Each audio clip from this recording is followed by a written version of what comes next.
हाय, जय Shri Ram, Radhe Radhe to everyone. कैसे हैं आप लोग? आई होप आप सब बहुत अच्छे होंगे एंड आप लोगों की प्रिपरेशन भी बहुत अच्छी चल रही होगी। एसबीआई पीओ का एग्ज़ाम फाइनली हो गया है एंड ऑनेस्टली एग्ज़ाम के बाद ना एक अलग ही फीलिंग होती है।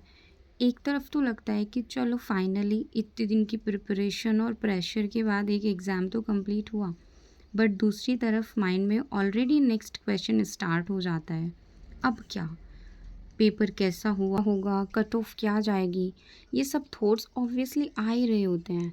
बट इन चीज़ों के बारे में ओवरथिंक करने से बेटर है अपना फोकस नेक्स्ट टारगेट पर शिफ्ट करो, बिकॉज नेक्स्ट टारगेट है IBPS PO and mains preparation. वैसे एग्ज़ाम के बाद एक ब्रेक लेने का तो मन करता है, बिकॉज जब आप कॉन्टीन्यूसली किसी एग्ज़ाम के लिए प्रिपेयर कर रहे होते हो ना, तो एक पॉइंट के बाद मेंटली भी थोड़ा सा टायर्ड फील होने लगता है, और एग्ज़ाम के बाद तो और भी ज़्यादा, because so many days your mind is constantly thinking about one thing।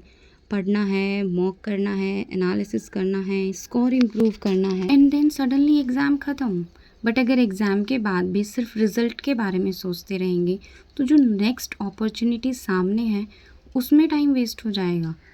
So know unnecessary over thinking, just keep moving. Now IBPS PO के साथ मेंस भी स्टार्ट करना है, क्योंकि मेंस प्रिपरेशन लास्ट मोमेंट पर सडनली स्टार्ट नहीं की जा सकती। सो अब अपनी प्रिपरेशन को डिफरेंटली प्लान करना पड़ेगा। प्रीलिम्स के लिए स्पीड एंड एक्यूरेसी मेंटेन करनी है, बट साथ में मेंस के लिए डिफ़िकल्ट लेवल क्वेश्चन करने हैं, मॉक लगाना है, उनको एनालाइज करना है और बाकी इंपॉर्टेंट एरियाज़ को भी कवर करना है। एंड ऑनेस्टली मुझे लगता है कि अब प्रिपरेशन का मेन फोकस ये नहीं होना चाहिए कि मैंने कितने घंटे पढ़ाई की। इंस्टेड फोकस शुड भी मैंने आज एक्चुअली क्या इम्प्रूव किया, बिकॉज आवर्स काउंट करना ईजी है बट इम्प्रूवमेंट ट्रैक करना is what actually matters. And आज पढ़ने के बाद थोड़े क्वेश्चन सॉल्व किए एंड ऑनेस्टली एग्ज़ाम के बाद थोड़ा सा कॉन्सेंट्रेशन इधर उधर जाता है। कभी माइंड में एग्ज़ाम के थॉट्स आते हैं, कभी नेक्स्ट प्रिपरेशन को लेके, but I think that's normal, because you don't have to feel 100% motivated every single day. Sometimes you just have to sit down and start, because once you start things slowly fall back into places। आज starting की थी quants को solve करने से, और quants के बाद मैंने एक मूक लगाया, रीजनिंग सॉल्व की एंड देन इंग्लिश की प्रैक्टिस की। बट एक चीज़ जो एग्ज़ाम के बाद मुझे सबसे ज़्यादा रियलाइज़ हुई वो ये है ना कि प्रिपरेशन के साथ अनसर्टेनिटी हमेशा रहेगी। आप कितना भी प्रिपेयर कर लो, कितना भी अच्छे से पढ़ाई कर लो, एक पॉइंट के बाद ना हमेशा रिज़ल्ट का ही वेट करना है, and that waiting phase can make you over think a lot. Paper enough था या नहीं, कट ऑफ क्लियर होगी या नहीं, सिलेक्शन होगा या नहीं। But we can't control that part. जो कंट्रोल में है वो है टुडे। आज मैं कितना अच्छे से पढ़ाई कर सकती हूँ, आज मैं अपनी मिस्टेक्स को कितना इम्प्रूव कर सकती हूँ। So I am just trying to remind myself I don't know what the result will be, but I know what I can do today. आज जो भी मॉक किए हैं उसके बाद मैंने उनको एनालाइज भी किया। आई थिंक मॉक का एक्चुअल बेनिफिट स्कोर में नहीं, एनालिसिस में होता है। स्कोर जो भी हो, it doesn't matter as much as understanding why you got something wrong. Was it a silly mistake, was it lack of concept, was it time management, या फिर क्वेश्चन की अप्रोच ही गलत थी। बिकॉज अगर हम सिर्फ मॉक ही देते रहेंगे बट मिस्टेक्स को रिपीट करते रहेंगे देन इम्प्रूवमेंट कैसे होगा। इसलिए हर मॉक के बाद उसको एनालाइज करना बहुत इम्पॉर्टेंट है। एंड ऑनेस्टली स्पीकिंग, शाम होते होते एनर्जी बहुत लो होने लगती है, but I think every productive day doesn't have to look perfect. Some days you study really well, some days you struggle to concentrate, and some days you just manage to complete the basics, and that's okay।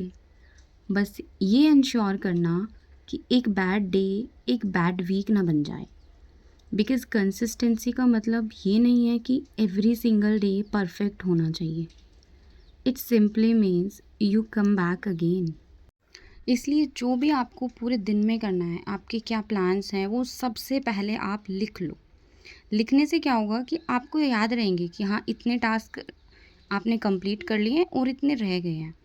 तो वो चीज़ भी बहुत important होती है, अपने दिन को plan करना अपने अकॉर्डिंग और उनको कंप्लीट करके ही सोना। क्योंकि अब प्री के साथ आपको मेंस लेके ही चलना पड़ेगा।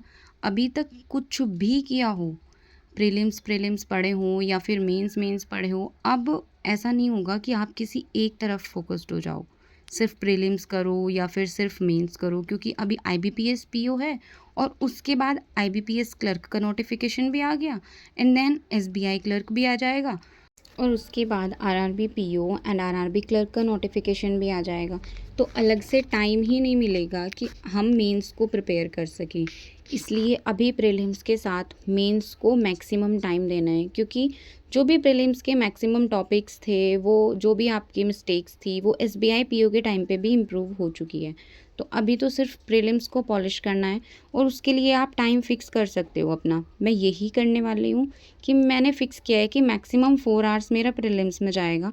उसके बाद जो भी मेरे पास टाइम है, मैं वो सब मेंस ओरिएंटेड पढ़ने वाली हूँ, क्योंकि डिफ़िकल्ट लेवल क्वेश्चन करना इतना ईज़ी नहीं होता है स्टार्टिंग में कि आप 3-4 घंटे लगातार प्रैक्टिस कर रहे हो मेंस के लिए और आप सेक्शनल मॉक लगा रहे हो, बट करना तो है। सो मैक्सिमम मैंने प्रीलिम्स के लिए 4 आवर्स रखे हैं और बाकी टाइम मैंने मेंस के लिए रखा है। बस आज की वीडियो के लिए इतना ही। अगर आपको वीडियो पसंद आए प्लीज़ लाइक करना, चैनल को सब्सक्राइब करना। बाय।